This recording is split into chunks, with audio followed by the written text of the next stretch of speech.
Hello students, good morning all of you. Last class में हमने intensity of electric field due to an electric dipole topic start किया था, जिसमें मैंने कहा था कि हमें इसके अंदर 3 केस पढ़ना है, 3 केसेस रहेंगे, जिसमें फर्स्ट केस का डेरिवेशन मैंने लास्ट क्लास में आपको कराया था। और फर्स्ट जो केस था उसका क्या नाम था, 8 axial position. 8 axial position.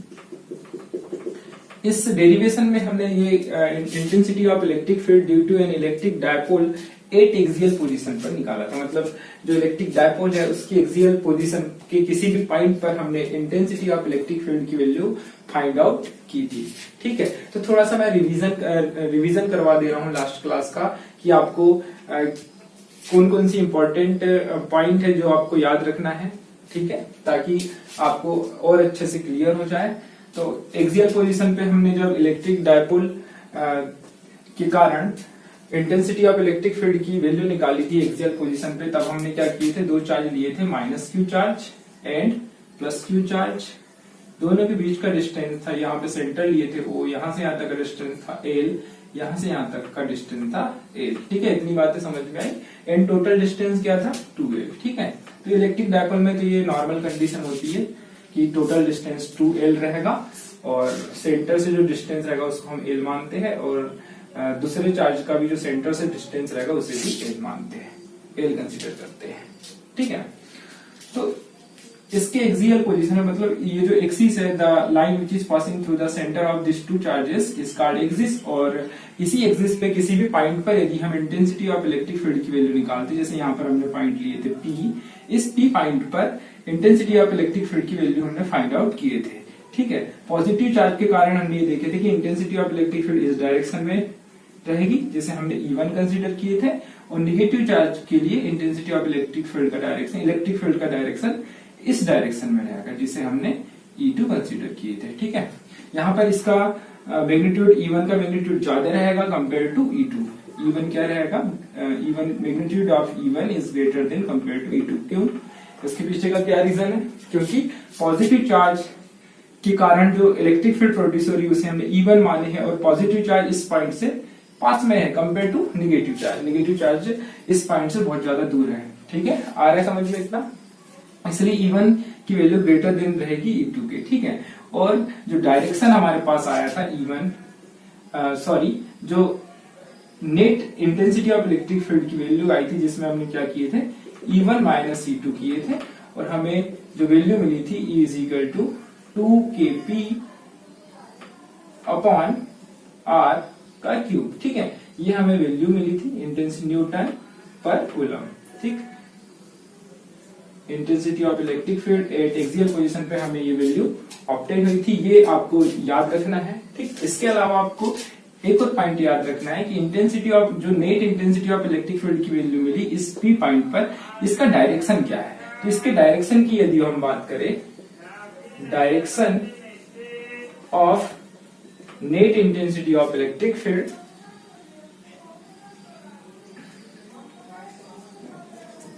Is in the direction of is always in the direction of dipole moment। ठीक है, जो इंटेंसिटी ऑफ इलेक्ट्रिक फील्ड का जो डायरेक्शन रहेगा वो हमेशा डायपोल मोमेंट के, इलेक्ट्रिक डायपोल मोमेंट के डायरेक्शन के अलग होगा, ये भी बात आपको याद रखना है। ठीक है, इंटेंसिटी ऑफ इलेक्ट्रिक फील्ड का डायरेक्शन E1 के डायरेक्शन में रहेगा, क्योंकि E1 क्या है, ग्रेटर देन है, तो इंटेंसिटी ऑफ इलेक्ट्रिक फील्ड जो net intensity of electric field आई है वो इस डायरेक्शन में रहेगी। ठीक, आ रही बात समझ में, E1 के डायरेक्शन में रहेगी।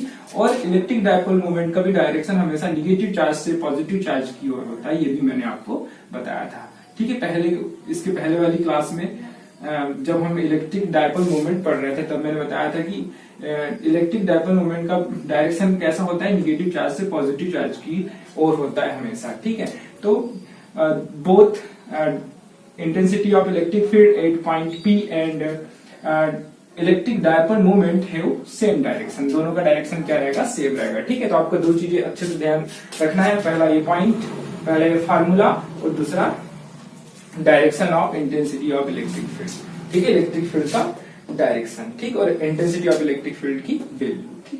दो चीजें आपको ध्यान रखना है। इसके बाद मैं नेक्स्ट टॉपिक स्टार्ट करूंगा जिसमें हम सेकंड केस पढ़ेंगे। ये फर्स्ट केस था, केस फर्स्ट था, ठीक है, जिसमें हमने 8 एक्सियल पोजीशन पे इंटेंसिटी ऑफ इलेक्ट्रिक फील्ड की वैल्यू फाइंड आउट किए थे। अब नेक्स्ट केस स्टार्ट करेंगे जिसमें हम देखेंगे कोएक्सियल पोजीशन पर इलेक्ट्रिक डायपोल के कारण इंटेंसिटी ऑफ इलेक्ट्रिक फील्ड की वैल्यू क्या होगी, ठीक है, कोएक्सियल पोजीशन पर। तो इसे नोट कीजिए। इसके बाद नेक्स्ट टॉपिक स्टार्ट करेंगे। ध्यान रखना है आपको कि डायपोल मूवमेंट का डायरेक्शन और इंटेंसिटी ऑफ इलेक्ट्रिक फील्ड का डायरेक्शन हमेशा सेम रहेगा 8 एक्सियल पोजीशन पर, ठीक है, दोनों का डायरेक्शन सेम रहेगा एक्सियल पोजीशन पर।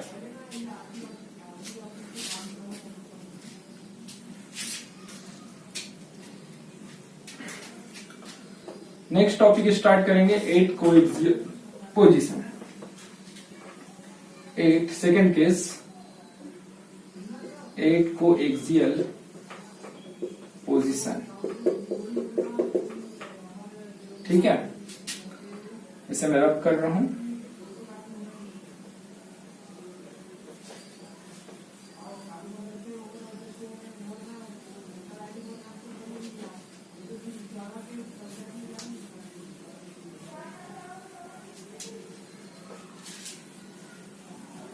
सबसे पहले आपको पता होना चाहिए कि इलेक्ट्रिक डायपोल मूवमेंट की कोएक्सियल पोजीशन क्या होती है, सॉरी, इलेक्ट्रिक डायपोल की कोएक्सियल पोजीशन क्या होती है, किसे हम कोएक्सियल पोजीशन कहेंगे, ठीक है। सबसे पहले मैं डायग्राम बना रहा हूं इलेक्ट्रिक डायपोल का। तो इलेक्ट्रिक डायपोल का यहाँ पे इलेक्ट्रिक डायपोल मान लेते हैं हमारे पास -q चार्ज है, ठीक है, and another charge is +q, ठीक, -q and +q।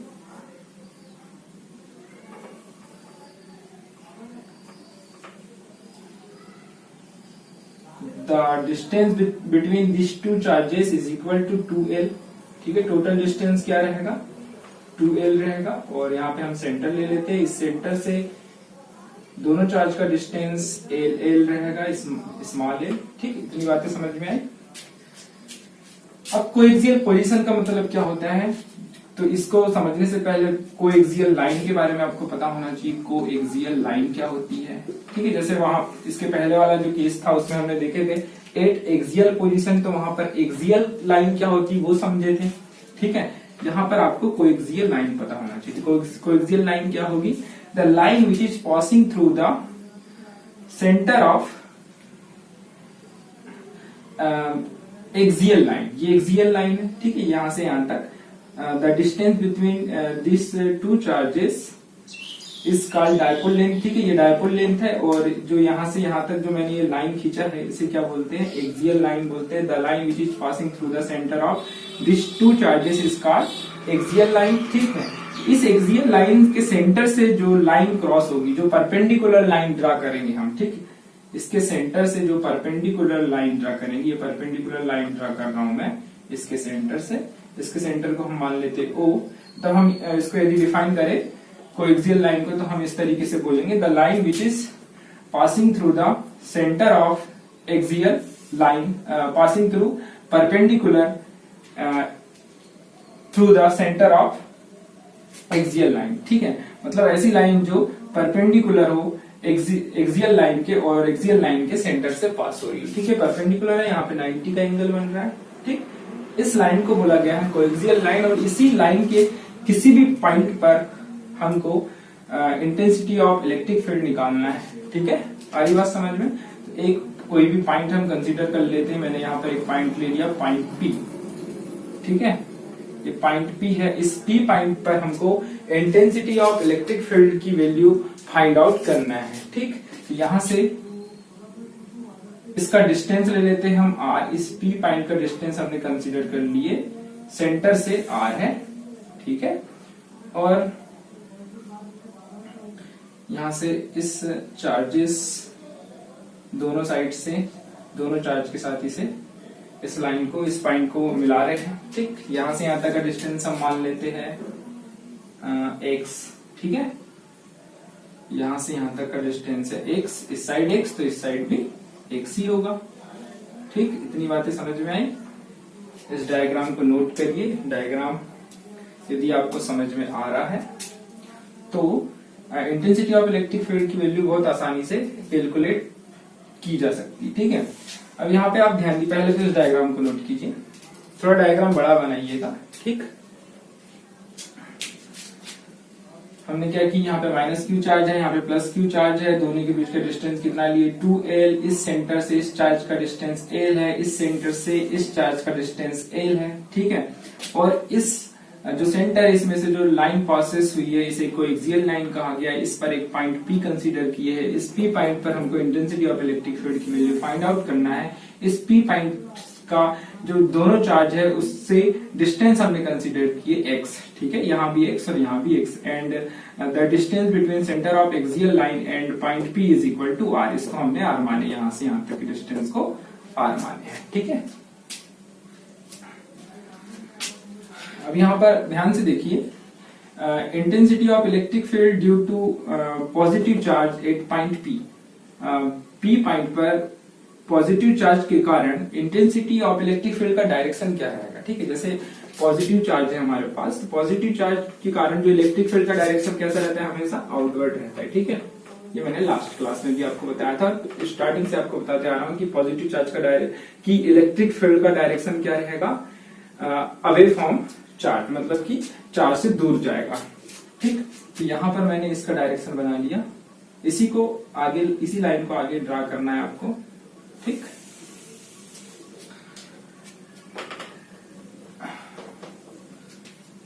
Second case हमारे पास था 8 कोएक्सियल पोजीशन। ठीक, इसी लाइन को हमने आगे ड्रा किए,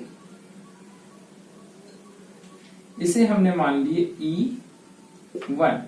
ठीक है, इसे हमने क्या माने, E1 माने, intensity of electric field due to positive charge. ठीक, P पॉइंट पर इंटेंसिटी ऑफ इलेक्ट्रिक फील्ड की वैल्यू पॉजिटिव चार्ज के कारण E1 है। ठीक, वैसे ही निगेटिव चार्ज के कारण भी इस पॉइंट पर इंटेंसिटी ऑफ इलेक्ट्रिक फील्ड की वैल्यू रहेगी या डायरेक्शन रहेगा। तो इंटेंसिटी ऑफ इलेक्ट्रिक फील्ड का क्या डायरेक्शन रहेगा, निगेटिव चार्ज के कारण। निगेटिव चार्ज के कारण कैसा होता है, हमेशा इनसाइड होता है। ठीक है, इस डायरेक्शन में होता है इलेक्ट्रिक फील्ड का डायरेक्शन। तो यहाँ पर हमने ये डायरेक्शन कंसीडर कर लिया है।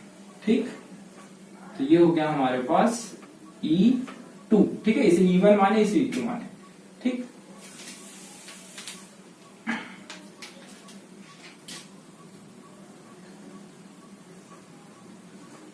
ये E2 हो गया और ये E1 हो गया।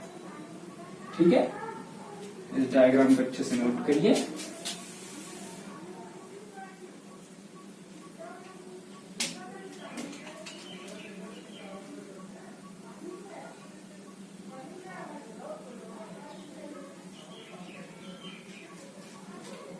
आ रहा है समझ में?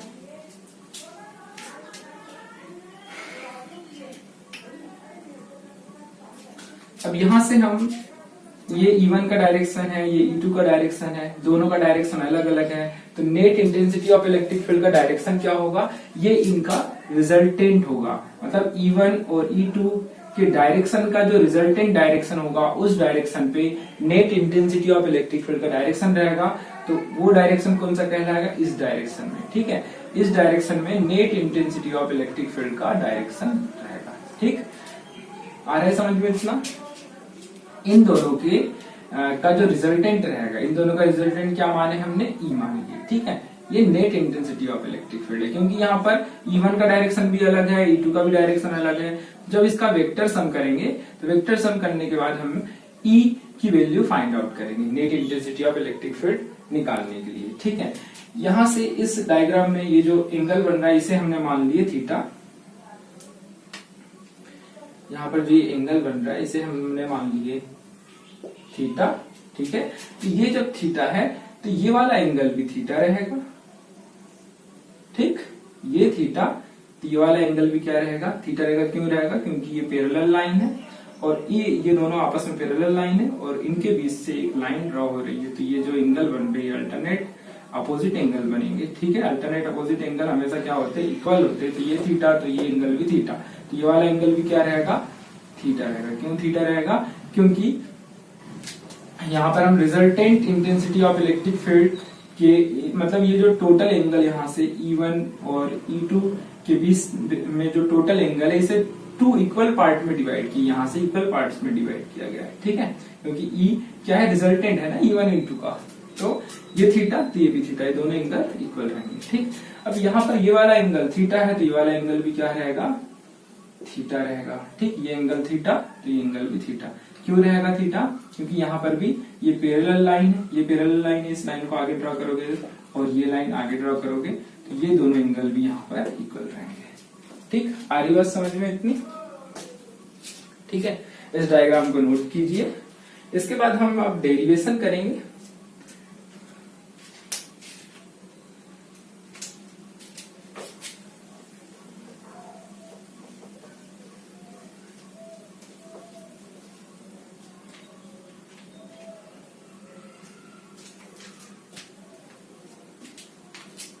यहां पर एक और बात आपको ध्यान रखना है कि जो E1 है और E2 है ये हमेशा क्या रहेंगे, इक्वल रहेंगे, ठीक है। E1 इज इक्वल टू क्या रहेगा, E2 रहेगा। क्यों, इसका क्या रीजन है, E1 is equal to E2 होने का क्या कारण है, मतलब E1 और E2 दोनों इक्वल रहेंगे, जिसे हम E के इक्वल मान लेंगे आगे, ठीक है। आगे जब डेरिवेशन करेंगे तब ये इस कंसेप्ट का यूज करना पड़ेगा हमें। E1 E2 की वैल्यू क्यों इक्वल है, क्योंकि दोनों charge minus Q charge and plus Q charge both है सेम मैग्नीट्यूड, दोनों का मैग्नीट्यूड क्या है, सेम है।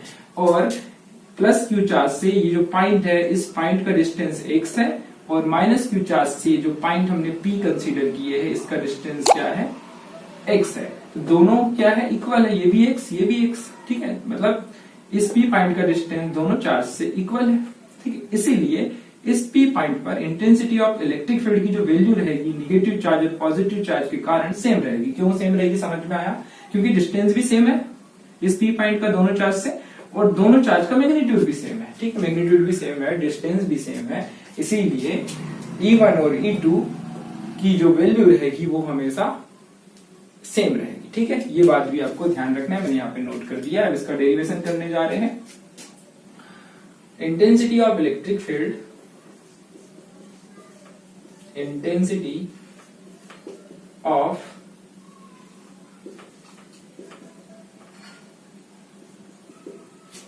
electric field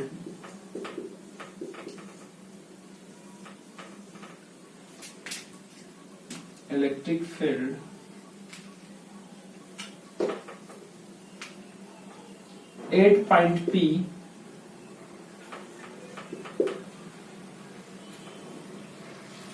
at point P due to positive charge, ठीक है। पॉजिटिव चार्ज के कारण P पॉइंट पर इंटेंसिटी ऑफ इलेक्ट्रिक फील्ड की वैल्यू कितनी आएगी, तो हमने क्या माने, पॉजिटिव चार्ज के कारण इंटेंसिटी ऑफ इलेक्ट्रिक फील्ड को E1 माने हैं। E1 इज इक्वल टू हो जाएगा KQ अपॉन R का स्क्वायर, ठीक है।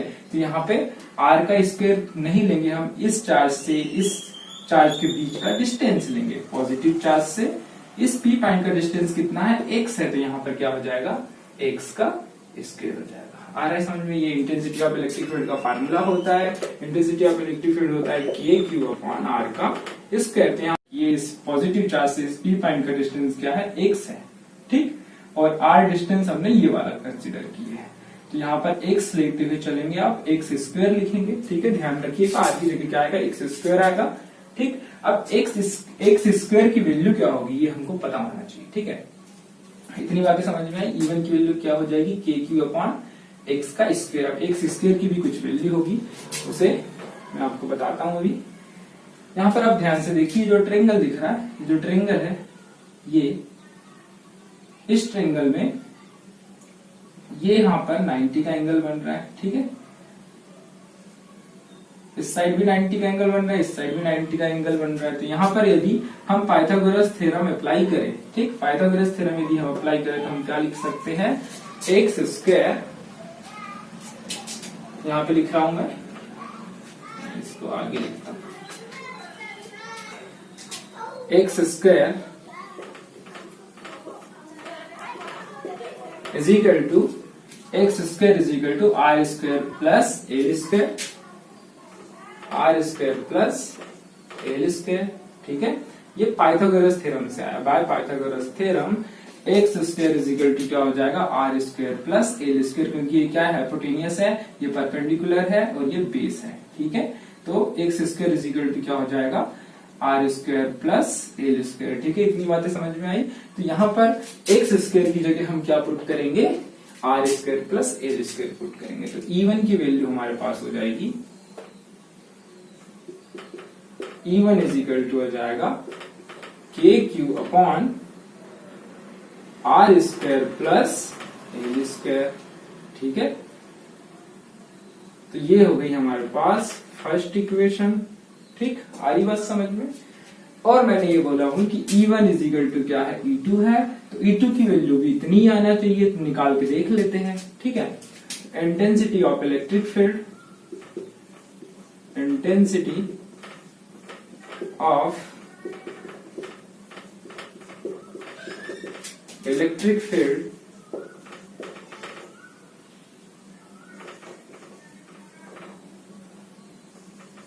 एट पॉइंट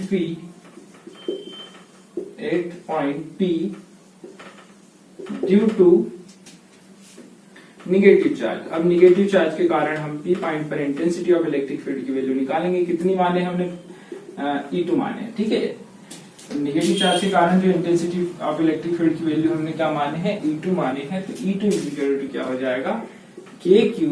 यहाँ पे जो क्यू है माइनस में नहीं लेना है। ठीक है, माइनस में नहीं लेते। ठीक, मैग्नीट्यूड लेते हैं, मैंने आपको पहले ही बताया था, तो कंफ्यूज होने की यहाँ पे आवश्यकता नहीं है। इसे हम हमेशा पॉजिटिव में लेंगे, के क्यू अपॉन आर का स्क्वायर। ठीक है, आर का स्क्वायर की जगह क्या लोगे, एक्स का स्क्वायर। ठीक है, क्योंकि यहां से यहाँ तक का डिस्टेंस कितना, एक्स स्क्वायर। ठीक है, E2 इज इक्वल टू हो जाएगा, यहाँ पर x की वैल्यू जब तुम निकालोगे तो यहाँ पर ध्यान से देखिए कि यहाँ पर भी एक ट्रेंगल बन रहा है। जो ट्रेंगल है राइट एंगल है। ठीक है, राइट एंगल ट्रेंगल है, यहाँ पे ये राइट एंगल है 90 डिग्री का, तो यहाँ पे भी पाइथागोरस थ्योरम लग जाएगी। तो एक्स स्क्वायर किसके इक्वल होगा, r square plus L square के इक्वल होगा। ठीक है, इसे भी हम रिप्लेस कर देंगे, k Q upon are square plus L square. Here x square is equal to r square plus L square है बाय पाइथागोरस थ्योरम। ठीक है, ये आप नोट करते जाइएगा, मैं कुछ चीजें नहीं लिख रहा हूं, जैसे by Pythagoras theorem x square is equal to r square plus L square है, तो आप वहां पे पाइथागोरस थ्योरम लिखिएगा, बाय पाइथागोरस थ्योरम, उसके बाद ये लिखिएगा। ठीक है, तो ये होगी हमारे पास second equation. First equation and second equation दोनों की वैल्यू सेम आ रही है। देखिए, E1 is equal to K Q upon are square plus L square, E2 is equal to K Q upon are square plus L square. ठीक है, दोनों की वैल्यू बिल्कुल सेम है, इतना नोट कीजिए सबसे पहले आप। इसके बाद आगे हम इस डेरिवेशन को बढ़ाएंगे, आगे की स्टेप हम करेंगे, इसे नोट कीजिए।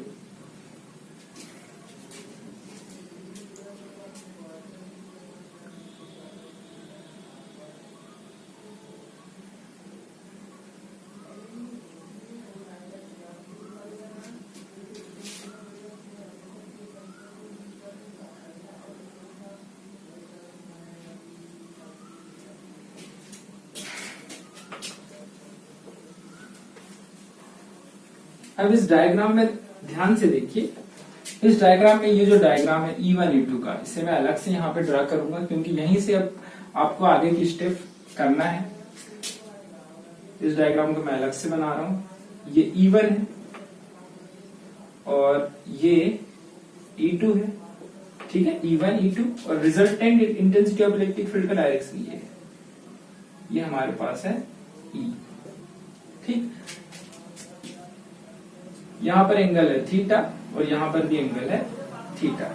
ठीक, अब यहां पर जो E1 है इसके मैं दो कंपोनेंट ब्रेक करने वाला हूं और E2 के भी दो कंपोनेंट ब्रेक करने वाला हूं। ठीक, कंपोनेंट ब्रेक करना 11th क्लास में आपको बताया गया था कि थीटा के साथ जो कंपोनेंट होता है वो कौन सा होता है, कॉस थीटा होता है, और जो थीटा के साथ नहीं होता वो कौन सा होता है, साइन थीटा होता है। तो यहाँ पे E1 के दो कंपोनेंट ब्रेक कर रहे हैं, यहाँ पे ध्यान से समझिएगा।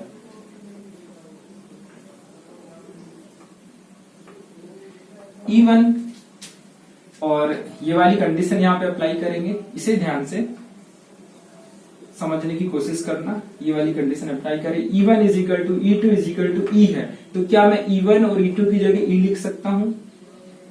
तब यहाँ पर E1 E2 की जगह E लिख सकता हूं, बिल्कुल लिख सकता हूं। तो यहाँ पर मैंने इसको E ही मान लिया। ठीक है, ठीक, यहाँ पे मैं लिख दे रहा हूं E1 is equal to E and E2 is equal to E, ठीक है, इक्वल रहेंगे।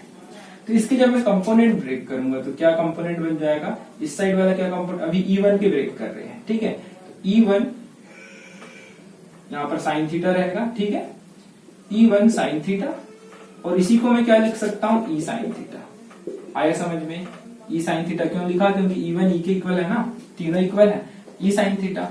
वैसे ही इसका E1 का मैंने इस साइड यदि कंपोनेंट ब्रेक किया तो इस साइड क्या लिखूंगा, E cos थीटा, ठीक है। अब यहाँ पर E1 होना चाहिए, E1 cos थीटा होना चाहिए, बट यहाँ पे E1 E के इक्वल है, इसलिए डायरेक्ट लिख दिया मैंने E cos थीटा, ठीक। E1 cos थीटा ना लिख के मैंने डायरेक्ट लिख दिया E cos थीटा, क्योंकि E किसके इक्वल है, E1 के इक्वल है। आ रही बात समझ में, ठीक है। अब ये E1 के कंपोनेंट तो हमने ब्रेक कर लिए हैं, अब E2 के कंपोनेंट ब्रेक करेंगे तो E2 भी किसके इक्वल है, E के इक्वल है, ठीक। तो E2 के कंपोनेंट ब्रेक कर रहे हैं, तो E2 के कंपोनेंट यहां पर आ जाएगा E साइन थीटा, ठीक है, E साइन थीटा आ जाएगा यहाँ पर, और यहाँ पर थीटा के साथ कौन सा कंपोनेंट बनेगा, E cos थीटा। आ रहा है समझ में, यहाँ पर E2 रहना चाहिए था, यहाँ पे हम E2 लिखते, ठीक है, यहाँ E2 लिख देते हैं, ध्यान रखिएगा आप। E2 किसके बराबर, E के बराबर है, ठीक। तो मैंने डायरेक्ट लिख दिया, यहाँ पर भी मैंने डायरेक्ट लिख दिया, ठीक है। यहाँ पे भी आप डायरेक्ट लिख सकते हैं, E1 साइन थीटा की जगह डायरेक्ट E साइन थीटा लिख सकते हो, E2 साइन थीटा की जगह डायरेक्ट E साइन थीटा लिख सकते हो, जैसे इस साइड डायरेक्ट लिखा है मैंने, ठीक। तो यहाँ पर ये डायग्राम अच्छे से समझ में, यदि आपको नहीं आ रहा है तो प्लीज आप कमेंट कीजिएगा, क्योंकि यहीं से अब हम आगे इस डेरिवेशन को करने वाले हैं, ठीक। इतना नोट कीजिए, ये डायग्राम को नोट कीजिए। अब यहाँ पे आप ध्यान से देखिए, इस डायग्राम में यदि हम net intensity of electric field की वैल्यू निकालें तो E साइन थीटा और यहाँ पर E साइन थीटा जो कंपोनेंट है, दोनों एक दूसरे के अपोजिट डायरेक्शन में, ठीक है, दोनों का डायरेक्शन अपोजिट है और दोनों का मैग्नीट्यूड भी सेम है, E sine theta same magnitude है, तो दोनों एक दूसरे को क्या कर देंगे, कैंसिल कर देंगे। तो इंटेंसिटी ऑफ इलेक्ट्रिक फील्ड इस कंपोनेंट पर डिपेंड नहीं करेगी। E साइन थीटा जो कंपोनेंट हमने निकाले, E साइन थीटा E1 के लिए और E2 के लिए E साइन थीटा, इन कंपोनेंट पर इंटेंसिटी ऑफ इलेक्ट्रिक फील्ड की वैल्यू एक्सियल पोजीशन पर डिपेंड नहीं करेगी, ठीक है, क्योंकि दोनों का मैग्नीट्यूड सेम है और दोनों अपोजिट डायरेक्शन में है। तो इंटेंसिटी ऑफ इलेक्ट्रिक फील्ड की वैल्यू किस पे डिपेंड कर रही है, E cos थीटा पर, ठीक है। यहाँ पर E cos थीटा दोनों कंपोनेंट को ऐड किया जाएगा net intensity of electric field की वैल्यू निकालने के लिए। आ रही बात समझ में, ठीक है। इसको हम E नेट मान लेते हैं ताकि आपको कंफ्यूजन ना हो। E नेट मानकर इसे सॉल्व करेंगे हम, ठीक है। नोट करिए इसे।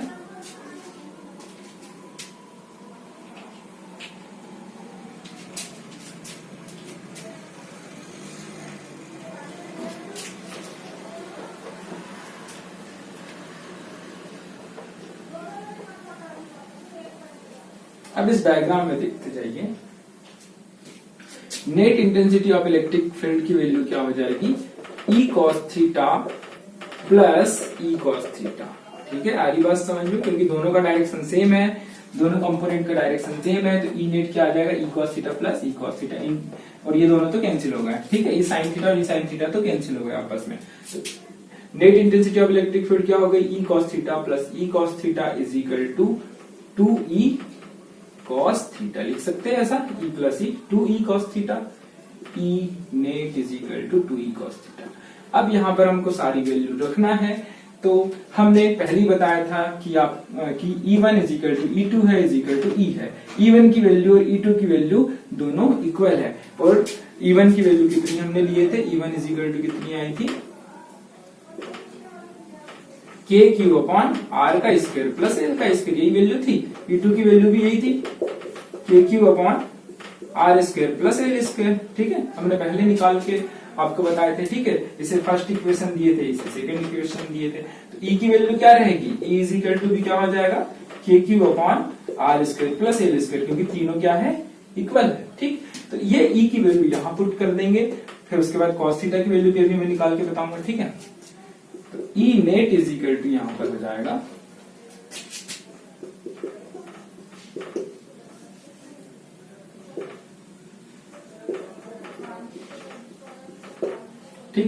ई नेट इज इक्वल टू हो जाएगा 2 इंटू ई की वैल्यू कितनी है के क्यू अपॉन आर का स्क्वायर प्लस एल का स्क्वायर। ठीक, यहाँ पे हमने ई की वैल्यू रख दी है और साथ में क्या है कॉस थीटा। कॉस थीटा की वैल्यू भी पता होना चाहिए। कॉस थीटा की वैल्यू क्या होती है कॉस थीटा, तो आपको ये ध्यान रखना है। Cos theta is equal to, इस डायग्राम में देखिए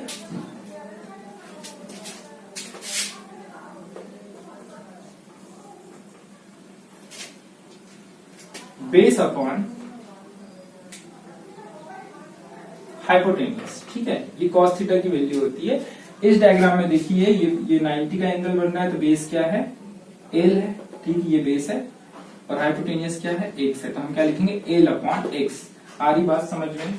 कॉस थीटा की वैल्यू क्या है बेस अपॉन हाइपोटेन्यूज होती है। ठीक, इस डायग्राम में देखिए आप, ये वाले डायग्राम में, या इस राइट एंगल में देख लीजिए या इस राइट एंगल में देख लीजिए, ये वाला जो राइट एंगल बन रहा है इसमें या इसमें, दोनों राइट एंगल में किसी भी दोनों में से किसी भी एक राइट एंगल में देखने पर आपको ये समझ में आ रहा होगा कि बेस क्या है, यहाँ पर एल है, एल बेस है और हाइपोटेन्यूज क्या है एक्स है। तो हम क्या लिखेंगे cos theta is equal to क्या हो जाएगा बेस अपॉन हाइपोटेन्यूज। बेस क्या है एल है और हाइपोटेन्यूज क्या है एक्स है, तो यहाँ पर क्या आ जाएगा एक्स आ जाएगा। आ रही बात समझ में। ठीक है, यहाँ पर पुट कर देंगे cos थीटा की value. cos theta is equal to कितना आ गया एल अपॉन एक्स। तो इस वैल्यू को इस cos थीटा की जगह पुट करेंगे। E net is equal to हो जाएगा 2kq upon are square plus L square और cos थीटा की जगह क्या आ जाएगा एल अपॉन एक्स। ठीक, इतना नोट करिए।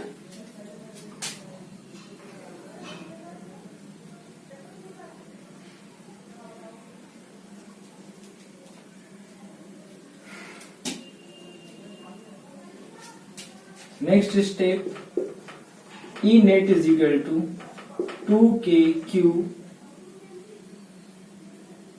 डिवाइड बाय आर का स्क्वायर प्लस एल का स्क्वायर इंटू एल अपॉन, यहाँ पे एक्स की वैल्यू रखना है हमको। ठीक है, यहाँ पर एक्स की वैल्यू रखेंगे, तो एक्स की वैल्यू मैंने पहले ही बताया था कि x square is equal to क्या है r square plus L square by Pythagoras theorem. ठीक है, पाइथागोरस थ्योरम जब इस राइट एंगल में अप्लाई किया गया था तो क्या आया था x square is equal to r square plus L square. होगा कि नहीं है। ठीक, तो यहां से एक्स की वैल्यू यदि मैं निकालू तो एक्स इज इक्वल टू कितना हो जाएगा under root r square plus L square. यहाँ पे स्क्वायर हटाएंगे तो अंडर रूट लग जाएगा। ठीक है, तो एक्स की वैल्यू आ गई है। इस एक्स की वैल्यू को यहाँ पुट कर देंगे, कितना आ जाएगा अंडर रूट आर का स्क्वायर प्लस एल का स्क्वायर। ठीक है, आ रही बात समझ में। ठीक, ई नेट इज इक्वल टू हो जाएगा 2kq अपॉन आर का स्क्वायर प्लस एल का स्क्वायर की पावर 1। ठीक है, इसकी पावर 1 लिख सकते हैं। और आर स्क्वायर मल्टीप्लाई में एल है तो एल को मैंने यहाँ डायरेक्ट लिख दिया L, R square plus L square की पावर 1/2 लिख सकते हैं ऐसा। ये इस जो अंडर रूट लगा है स्पेलिंग में हटाओ तो क्या लिखूंगा पावर 1/2 लिखूंगा। अंडर रूट की पावर को हटाते तो क्या लिखते हैं 1/2 लिखते हैं पावर में। ठीक, आ रही बात समझ में। अब मैं इसे रब कर रहा हूं, इसे नोट कीजिए जल्दी से।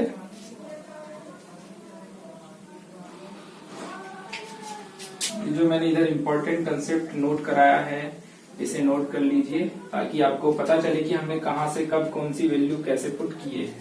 ठीक,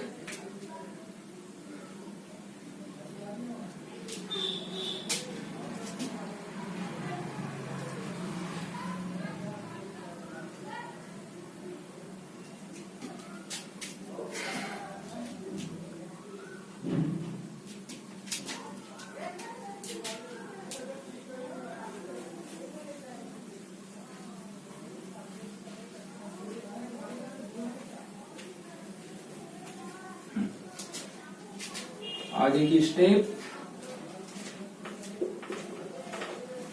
ई नेट इज इक्वल टू यहाँ पर देखिए 2QL, 2QL की जगह मैं क्या लिख सकता हूं, P लिख सकता हूं, KP। ठीक है, आधी बात समझ में, P क्यों लिखा, P इज इक्वल टू क्या होता है, P इज इक्वल टू क्या होता है, ये इलेक्ट्रिक डायपोल मोमेंट है, इसकी वैल्यू किसके बराबर होती है, 2QL के बराबर होती है। तो 2QL की जगह हमने क्या लिख दिए, वेक्टर P लिख दिए। ठीक है, divide by R square plus L square की पावर कितनी है, 1 है, और इसकी पावर कितनी है, 1/2, दोनों सेम टर्म है। ठीक है, यहाँ भी R square plus L square है, यहाँ भी R square plus L square, तो पावर क्या हो जाएगी, जुड़ जाएगी। 1 प्लस 1/2 कितना होगा, 1 प्लस 1/2 इज इक्वल टू 3/2। ठीक है, इसे सॉल्व करके देख लेना, 3/2 आएगा। तो यहाँ पर हमारे पास R square plus L square की पावर कितनी आ जाएगी, 3/2। ठीक है, 3/2 पावर आ जाएगी। E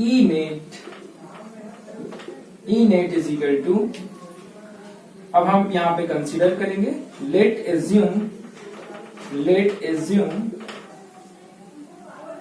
L is very less than compare to R। यहाँ पे जो L की वैल्यू है ये R के कंपेरिजन में बहुत छोटी है। ठीक है, ये जो डिस्टेंस है यहाँ से यहाँ तक का और यहाँ से यहाँ तक का जो डिस्टेंस है, इनके बीच में बहुत ज्यादा डिफरेंस है, इसके कारण से हमने यहाँ पे एज्यूम की। और ये जनरली ऐसा होता है क्योंकि जो चार्जेस होते हैं they are very close to each other, दोनों चार्जेस क्या होते हैं, बहुत पास में होते हैं, तो इनके बीच का डिस्टेंस क्या रहेगा, बहुत कम रहेगा। ठीक है, तो हमने ये एज्यूम किया, let assume L is very less than compare to R, then L square tends to 0। L square की वैल्यू क्या हो जाएगी, 0 हो जाएगी। ठीक है, लास्ट लेक्चर में जब हमने एक्सियल पोजीशन पर वैल्यू फाइंड आउट किए थे इंटेंसिटी ऑफ इलेक्ट्रिक फील्ड की, तब भी ये कंडीशन अप्लाई किए थे, वैसे यहां भी अप्लाई करोगे आप condition. E net is equal to हो जाएगा, E net is equal to KP upon R square plus 0 का स्क्वायर। ठीक है, L की जगह क्या कर दी, 0 की पावर 3/2। ठीक है, इसकी पावर क्या हो गई, 3/2 हो गई। ई नेट इज इक्वल टू हो जाएगा KP अपॉन R की पावर 3। R की पावर 3 कैसे होगी, ये 2 से 2 कैंसिल हो जाएगा, मल्टीप्लाई होने के बाद पावर मल्टीप्लाई होगी ना, इसका तो कोई मतलब ही नहीं है। तो यहाँ पे R की पावर क्या हो जाएगी, 3 हो जाएगी। ठीक है, तो ये net intensity of electric field की वैल्यू आ गई न्यूटन पर कूलम। ठीक है, यहाँ पे फिर K की वैल्यू आप रख सकते हैं। K की वैल्यू क्या होती है, 1/4πε0, जब चार्जेस एयर मीडियम में प्रेजेंट होंगे, जब K की वैल्यू क्या रख दोगे, 1/4πε0 रख दोगे। ठीक है, इसे नोट करिए जल्दी से। इसके बाद हम दोनों केस जो है उसे आपस में कंपेयर करेंगे। ठीक, इसे नोट कीजिए। तो ये हमारे पास फाइनल रिजल्ट आ गया। ठीक है, ये फाइनल रिजल्ट है।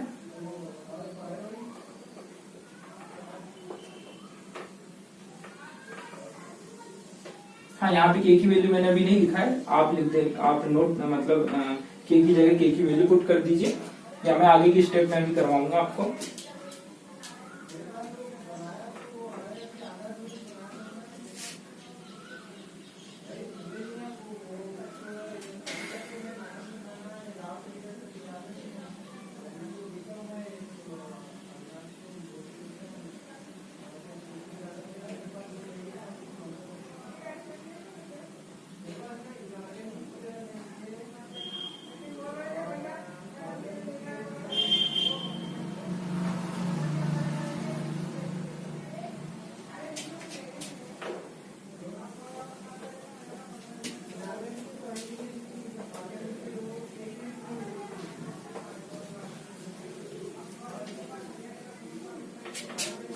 इसके आगे की स्टेप नोट कर लीजिएगा।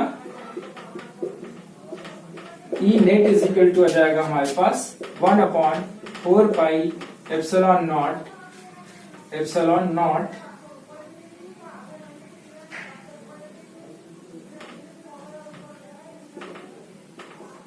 KP अपॉन R का, सॉरी K नहीं, P अपॉन R का क्यूब न्यूटन पर कूलम। ठीक है, तो ये हमारे पास आ जाएगा फाइनल रिजल्ट के की वैल्यू पुट करने के बाद। ठीक, नोट करिए इसे। आपको ये फार्मूला याद रखना है या तो ये फार्मूला याद रखना है। ठीक, दोनों में से कोई भी एक फार्मूला याद रखना है।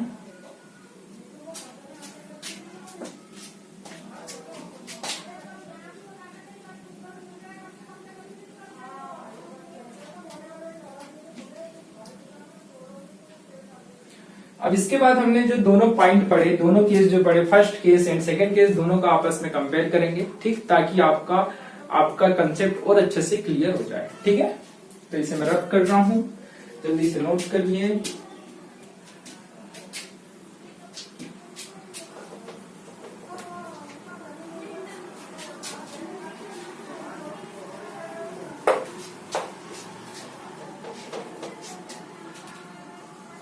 इस साइड हम एक्सियल का कोएक्सियल का केस देखेंगे, सेकंड केस, और इस साइड हम देखेंगे केस फर्स्ट जो कौन सा था, 8 एक्सियल पोजीशन, 8 एक्सियल पोजीशन। ठीक है, तो एक्सियल पोजीशन में हमने क्या देखे थे, 2 चार्ज लिए थे, -q एंड +q, दोनों के बीच का डिस्टेंस था टोटल 2l। यहाँ पर सेंटर को हमने O माने थे, यहाँ से यहाँ तक का डिस्टेंस L था, यहाँ से यहाँ तक का डिस्टेंस भी L था। ठीक है, एक पॉइंट लिए थे P एक्सियल पोजीशन पर।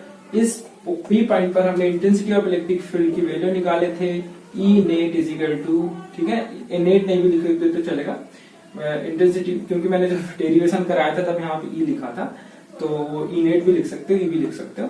E net is Q। ठीक है, ये फार्मूला हमें ऑब्टेन हुआ था न्यूटन पर कूलम।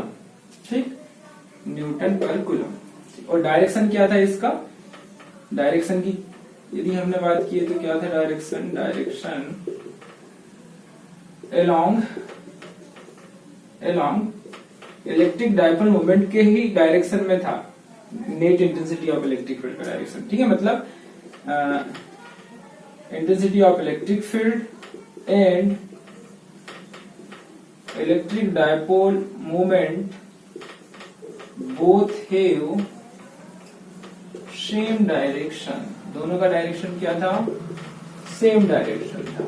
ठीक है, but in second case 8 coaxial position में क्या देखे हमने, इस डायग्राम को मैं रख कर रहा हूं।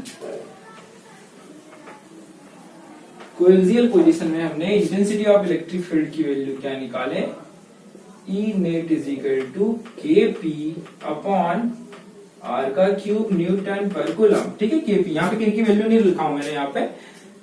और डायरेक्शन क्या है, डायरेक्शन अपोजिट